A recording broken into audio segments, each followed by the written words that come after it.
എല്ലാവർക്കും നമ്മുടെ ചാനലിലേക്ക് ഒരിക്കൽ കൂടി സ്വാഗതം. നമ്മൾ പൊളിറ്റിക്കൽ സയൻസിൽ RRB NTPCക്ക് വരുന്ന കുറച്ച് ക്വസ്റ്റ്യൻസ് ആണ് ഡിസ്കസ് ചെയ്യുന്നത്. ഓക്കെ, അപ്പോൾ നമുക്കതിലേക്ക് കിടക്കാം. ആദ്യത്തെ ചോദ്യം, parliamentary government is also known as. Parliamentary government മറ്റെന്തൊക്കെ പേരിൽ അറിയപ്പെടുന്നു എന്നാണ് ചോദിച്ചിരിക്കുന്നത്. എന്തൊക്കെ പേരിലാണ് അറിയപ്പെടുന്നത്? Cabinet government, responsible government, Westminster forms of government. ഈ മൂന്ന് പേരിലും എന്തറിയപ്പെടുന്നുണ്ട്? പാർലമെന്ററി ഗവൺമെന്റ് അറിയപ്പെടുന്നുണ്ട്. അപ്പോൾ പരീക്ഷയ്ക്ക് ഇതിൽ ഏതെങ്കിലും ഒന്ന് വന്നിട്ട് മാത്രം ചോദിക്കാനുള്ള സാധ്യതയുണ്ട്.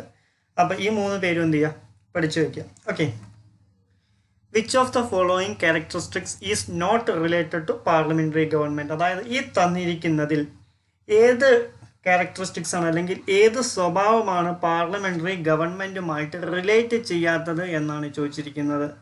Resolution of lower house related ആണ്, കളക്റ്റീവ് ലയബിലിറ്റി റിലേറ്റഡ് ആണ്, leadership of the prime minister ഇതും എന്താണ്, റിലേറ്റഡ് ആണ്. റിലേറ്റഡ് അല്ലാത്തത് ഏതാണ്? സിംഗിൾ എക്സിക്യൂട്ടീവ് ആണ് ഏതുമായിട്ട് റിലേറ്റഡ് അല്ലാത്തത്? പാർലമെന്ററി സിസ്റ്റമായിട്ട് റിലേറ്റഡ് അല്ലാത്ത കാരണം നമുക്കറിയാം സിംഗിൾ എക്സിക്യൂട്ടീവ് സിസ്റ്റം അല്ല ഇവിടെ ഉള്ളത്, ഇന്ത്യയിൽ ഉള്ളത്. ഓക്കെ, മൂന്നാമത്തെ question, which of the following is not the merit of presidential system. അതായത് ഈ തന്നിരിക്കുന്നതിൽ പ്രസിഡൻഷ്യൽ സിസ്റ്റത്തിൻ്റെ മെറിറ്റ് അല്ലാത്തത് ഏത് എന്നാണ് ചോദിച്ചിരിക്കുന്നത്. ഏതാണ്? ലിമിറ്റഡ് റെപ്രസെൻറ്റേഷൻ ആണ് എന്തല്ലാത്തത്?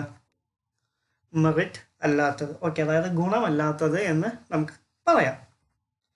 അല്ലെ, which of the following is a demerit of the parliamentary system. ഇതിൽ തന്നിരിക്കുന്നതിൽ പാർലമെന്ററി സിസ്റ്റത്തിൻ്റെ ഡീമെറിറ്റ് ആണ് ചോദിച്ചിരിക്കുന്നത്. അതായത് നമുക്കറിയാം compressed representation, uncertainty of policies, temporary government, ഇതെല്ലാം എന്താണ്? ഡീമെറിറ്റുകളാണ് അല്ലേ. Which of the following statement is not correct. തന്നിരിക്കുന്നതിൽ കറക്റ്റ് അല്ലാത്ത സ്റ്റേറ്റ്മെന്റ് ഏതാണ് എന്നാണ് ചോദിച്ചിരിക്കുന്നത്. ആദ്യത്തെ സ്റ്റേറ്റ്മെന്റ് ആണ്, according to the 42nd and 44th amendment it is compulsory for presidential to comply with the advice of the council of ministers. ശരിയാണ്. Presidential system is based on double executive. തെറ്റാണ്.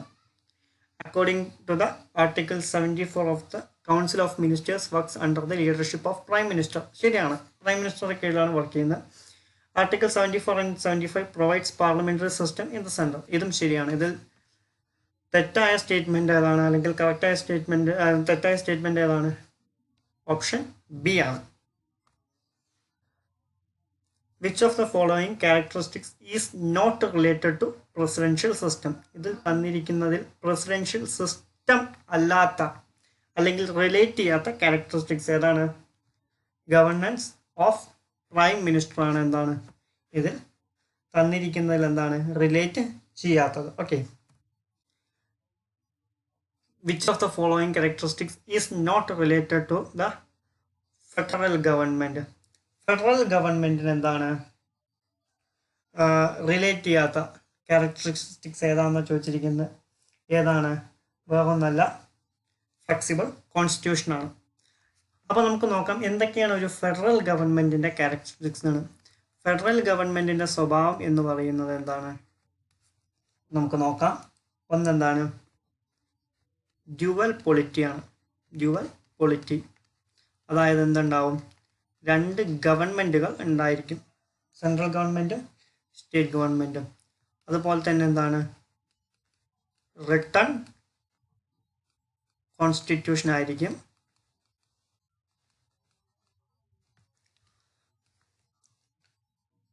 Division of powers ഉണ്ടായിരിക്കും, അതായത് കൃത്യമായിട്ട് എന്താണ് പവേഴ്സിനെ divide ചെയ്തിട്ടുണ്ടായിരിക്കും.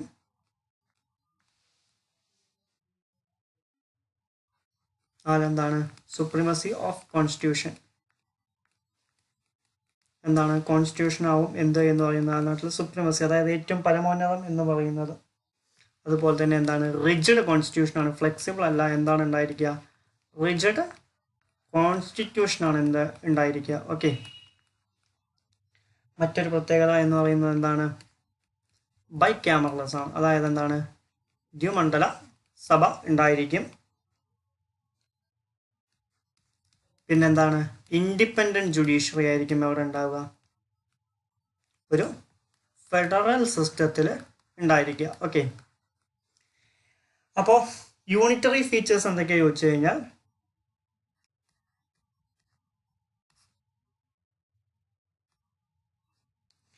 അതിൽ വരുന്നത് എന്താണ്? ഒന്ന് സ്ട്രോങ് സെൻറ്റർ,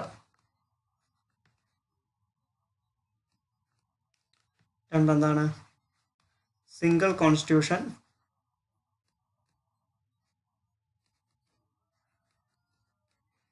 അതുപോലെ എന്താണ് മൂന്നെന്താണ് ഫ്ലെക്സിബിലിറ്റി, കോൺസ്റ്റിറ്റ്യൂഷൻ്റെ ഫ്ലെക്സിബിലിറ്റി. അതുപോലെ തന്നെ നാലെന്താണ് ഓൾ ഇന്ത്യ സർവീസുകൾ. അതുപോലെ തന്നെ എന്താണ് അഞ്ചെന്താണ് ഇൻറ്റഗ്രേറ്റഡ് ജുഡീഷ്യറി. ഓക്കെ, ഇതിൻ്റെ ഒരു ഡീറ്റെയിൽ ക്ലാസ് നമ്മൾ ഓൾറെഡി നമ്മുടെ യൂട്യൂബ് ചാനൽ അപ്ലോഡ് ചെയ്തിട്ടുണ്ട്, കാണാത്തവർ കാണാം. അപ്പോൾ നമുക്കറിയാം ഇതിൽ പല ഫീച്ചേഴ്സും ഇന്ത്യയിൽ ഉണ്ട്. യൂണിറ്ററിയത്തെ പല ഫീച്ചേഴ്സും ഇന്ത്യയിൽ വരുന്നുണ്ട്, ഫെഡറൽ ഗവൺമെൻറ്റിൻ്റെ പല ഫീച്ചേഴ്സും ഇന്ത്യയിൽ വരുന്നുണ്ട്. അങ്ങനെ നോക്കുമ്പോൾ ഇന്ത്യ എന്താണ്, ഫെഡറൽ ആണോ യൂണിറ്ററി ആണോ വെച്ച് കഴിഞ്ഞാൽ എന്താണ് ഇന്ത്യ ഒരു ക്വാസി ഫെഡറൽ ആണെന്ന് നമുക്ക് പറയാം. Okay, quasi federal. അതിൽ പല ചിന്തകരും പല ഡെഫിനിഷൻസ് പറഞ്ഞിട്ടുണ്ട്, എന്തുകൊണ്ടാണ് അങ്ങനെയെന്ന് പറഞ്ഞിട്ടുണ്ട്. അതിൻ്റെ ഒരു ഡീറ്റെയിൽ ക്ലാസ് നമ്മൾ ഓൾറെഡി യൂട്യൂബിൽ അപ്ലോഡ് ചെയ്തിട്ടുണ്ട്, കാണാത്തവർ എന്ത് ചെയ്യുക അത് കാണാം. Okay, in the federal government dash എന്തൊക്കെയാണ് കൊടുത്തിരിക്കുന്നത്? All powers and functions vested with central government and regional government. തെറ്റാണ്. ഫെഡറൽ ഗവൺമെൻറ്റിൻ്റെ ഒരിക്കലും പവേഴ്സ് എവിടെ വെസ്റ്റ് ചെയ്യില്ല, സെൻട്രൽ ഗവൺമെൻറ്റിൽ എന്ത് ചെയ്യില്ല മാത്രമായിട്ട് വെസ്റ്റ് ചെയ്യില്ല. All powers divided into central government and regional government. എന്താണ് പവേഴ്സ് എന്ത് ചെയ്തിട്ടുണ്ടാവും, കൃത്യമായിട്ട് ഡിവൈഡ് ചെയ്തിട്ടുണ്ടാവും. അപ്പോൾ ഈ രണ്ട് ഓപ്ഷൻസും എന്താണ് ഓൾറെഡി തെറ്റാണ് നമുക്ക് പറയാൻ പറ്റും. അപ്പോൾ ശരിയായ ഉത്തരം ഏതാണ്? ആൻസർ ബി ആണ്. Okay, the federal system is India is based on the model of which country? ഏത് രാജ്യത്തിൻ്റെ ഫെഡറൽ സിസ്റ്റമാണ് നമ്മൾ കണ്ടെടുത്തിരിക്കുന്നത്? Canada. Which of the following statement is wrong? ഇതിൽ തന്നിരിക്കുന്നതിൽ തെറ്റായ സ്റ്റേറ്റ്മെൻറ്റ് എന്താണ്? Lok Sabha represents the people of India. The Rajya Sabha represent the states. അല്ല. There are only 98 topic in the centre at this time.